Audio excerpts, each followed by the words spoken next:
Hi guys, it's Sean again from LaPointe Brothers General Contractors. If you've been following our video series, you should know by now that we're over here on Mount Curve in beautiful Altadena, helping one family get back home. In our first couple of videos, we were getting the site ready and foundations in place.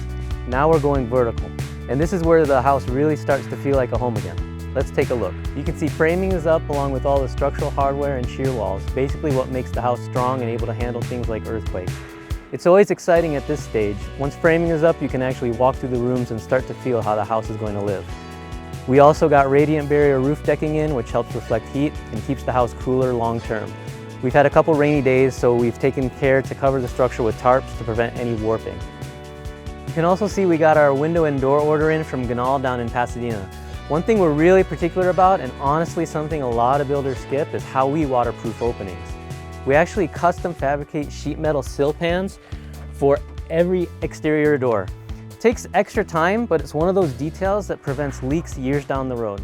It's also extremely important that the windows are properly flashed, as we definitely do not want our homeowners to have any problems with those in the future. All this flashing you see is ready to overlap the exterior building wrap, which is coming soon. Once that's done and the roofing paper is up, the building envelope is watertight and no more tarps. So inside, plumbing, electrical, HVAC, they're all moving along. Everything's being installed clean and labeled so there aren't any surprises later. We're also setting the house up for flexibility. Appliances can be gas or electric, and we're adding 220 volt where it makes sense, so the homeowner has options down the line. We've also had SoCal Gas out to verify the meter location. By keeping things within a certain distance from the original setup, we were able to avoid additional costs for the homeowner, which is something we're always looking out for. Next up, we're closing up the exterior and getting the house watertight for good. Stucco, drywall, everything starts to come together.